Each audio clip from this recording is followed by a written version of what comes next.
it is quite difficult for me to get hyped about new consoles right now. I am mostly a PC gamer and I only usually make an exception for Nintendo consoles since they always stick out or provide some exclusive gimmicks I can't resist. I am one of those suckers that bought a Wii U in 2014, so yeah, you now get what I mean. But usually for Sony and Microsoft, as much as I like the consoles themselves, they aren't that interesting to me at launch, since I typically play multi-platform titles on a computer anyway. But after some time, I do indeed buy the consoles that I like when they reach a reasonable price. And that's why I bought a used PS3 for 25 euros, and today I'll show you why I think it is a great deal. But first, a word from our sponsor. No one! Because I don't have any sponsor really, I paid for this with my own money. I actually bought this last year, but you will find them even cheaper now, so I thought this is the perfect time to analyze why buying a PS3 is a great deal. I got this 12 gigs PS3 Super Slim for 25 euros with a controller and 4 games. I also got a AV cable and a power plug, which are always useful since all PlayStations up to the PS3 use the same one, so having a spare one is always useful.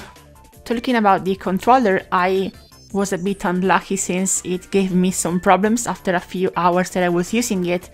Basically, it was always registering the right D-pad as pressed, which I discovered was an easy fix, but kind of scared me since I really wanted to play with this. Anyway, without further ado, let's talk about the console itself.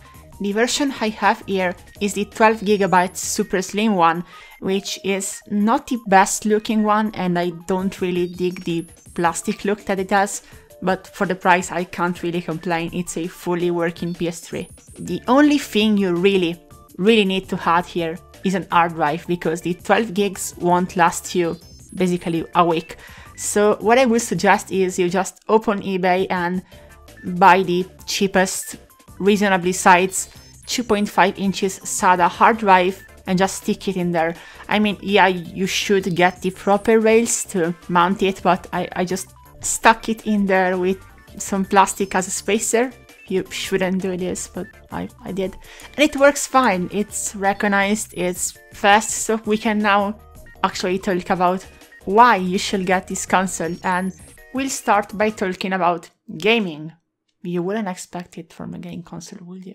The PlayStation 3 library is packed full of original exclusives that are definitely worth playing, such as the Uncharted saga, the Resistance games, Little Big Planet, Gran Turismo, The Last of Us, Persona 5, but it's also full of non-exclusive games that play extremely well on the hardware, especially the titles that came in the later years when the developers learned how to properly use the SPEs, the synergistic processing elements the cell processor has baked into its architecture. For example, I used this very PS3 to replay all of Driver San Francisco, a game that I own on PC, but that you can't actually buy right now on PC because Ubisoft. And it ran perfectly smooth at 60 frames per second without any hiccups, also sporting some visual effects that were not ported correctly in the PC version. The PS3 is also full of interesting PSN titles, with some games being released only here or on other online storefronts. One of my favorite PS3 releases, for example, is the Daytona USA port, which is the only recent official release of the game, and it plays really well at 1080p 60, including some exclusive modes like the Challenge and Karaoke mod. Yes, Karaoke mod.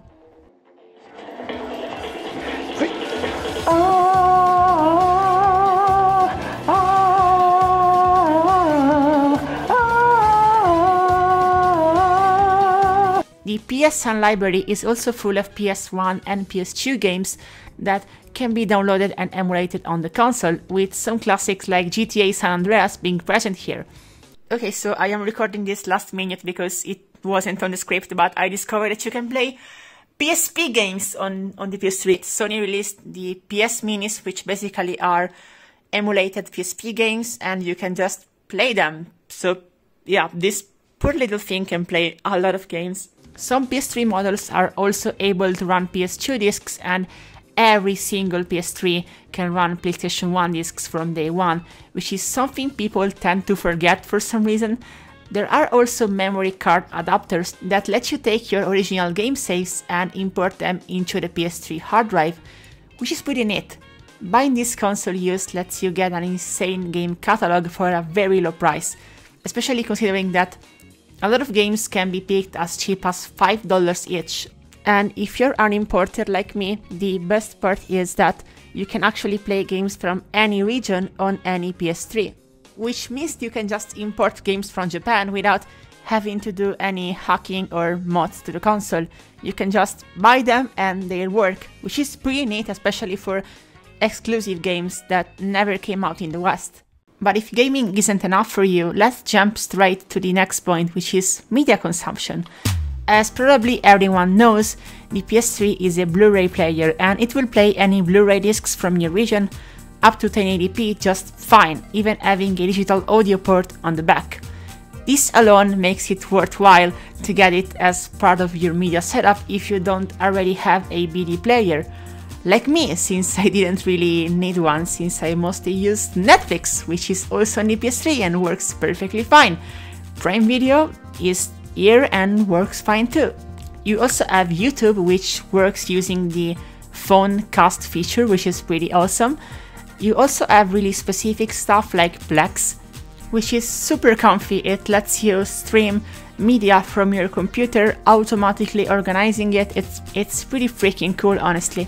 The PS3 also had a TV dongle come out for it, which still works in most European countries except UK because they switched over to the new standard, and it actually never worked in the US because you guys have the ATSC standard, which is totally different, but it still works in Australia and Europe, and that means that I could actually try it out. I can't really find any recent videos about this or any in-depth analysis, just old unboxings and old commercials.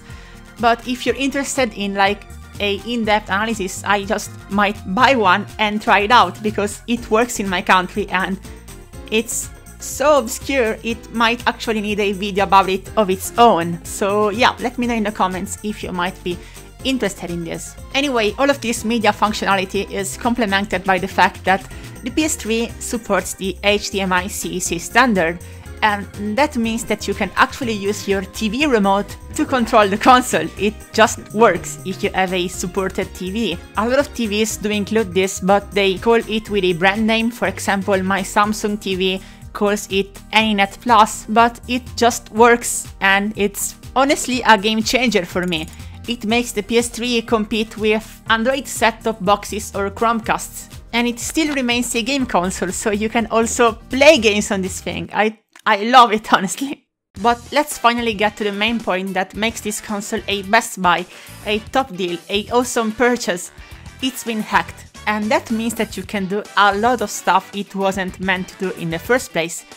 There are a lot of videos from Modern Vintage Gamer and Mr. Mario that go in depth into what it can do and how it was hacked, and also tutorials on how you can hack your own console. And just to do a quick recap of what this can do, it can work as a fully flashed emulation box using the Cell processor. And I'd like to remind you, the Cell processor is really fast. It's fast for even today's standards. Another great thing that you can do after hacking the console is using the PS2 Classics emulator with every game you want, which makes the PS3 play not only 2 generations of PlayStation games, but 3, making it the best PlayStation you can own. I mean, this doesn't work with every single game, there are varying degrees of compatibility, but it lets you play 3 generations of games. This is awesome by itself, honestly. Make that 4, because you can also play PSP games, as I said before, and you can inject them just like PS2 games. Now, not every game works perfectly, just like PS2. The graphics are corrupted and trying to race crashes the PS3, but sound is okay. It's something that you can do, and I mean, this thing is only getting better, honestly. Also, hacking the console does of course let you play backup games of all of these generations, and this is really handy for me because most of my PS1 games are scratched to the point my PlayStation's laser can barely read them, so it's really nice to just be able to preserve them and play with backups. And last but not least, there is a really interesting homebrew app called Movian, which adds to the media capabilities of the PS3, including support for containers like Matroska, including support for different types of network share, TV streaming support using TV head, and it's really what makes the media consumption part of the PS3 experience complete, in my opinion. It really makes this thing a perfect 1080p media box if you have a Full HD TV. Of course, this thing can't do 4K because it came out 14 years ago, but it's basically as good as it gets for a 1080p media device, and the homebrew apps you can run if you hack your PS3 only add up to this. Also, don't tell Sony I told you this, but you can change your PS3's Blu-ray and DVD region by simply going into multi-man settings, and you can effectively make this the cheapest universal Blu-ray player you can get. Anyway, if you can find one for cheap, get a PS3. It's surprisingly usable for modern tasks, and it's a bargain if you can find it under 50 bucks, honestly. And if you mod it, as I just showed you, it only gets better. Yes, disclaimer, if you mod the console, you assume the total responsibility for this, so if it's illegal in your country or if you fear of getting banned from the PlayStation Network, just don't do this. You have to be careful, and you have to know what the risks are when modding a console. This honestly feels like talking to a teenager about safe sex. Anyway, I think we can wrap this video up here. I tried to make basically a recap of all the reasons why you should go and get this if you find it for cheap. If I did miss something, just let me know in the comments. There might be some other PS3 stuff I don't know. Subscribe for more videos like this, or even completely different ones, because this channel does not really have a set theme. I just make videos about what I find interesting or just worth talking about. Anyway, thanks for watching. Catch you in the next video, or on Twitter, or I don't know, Counter-Strike 1.6 chat, maybe.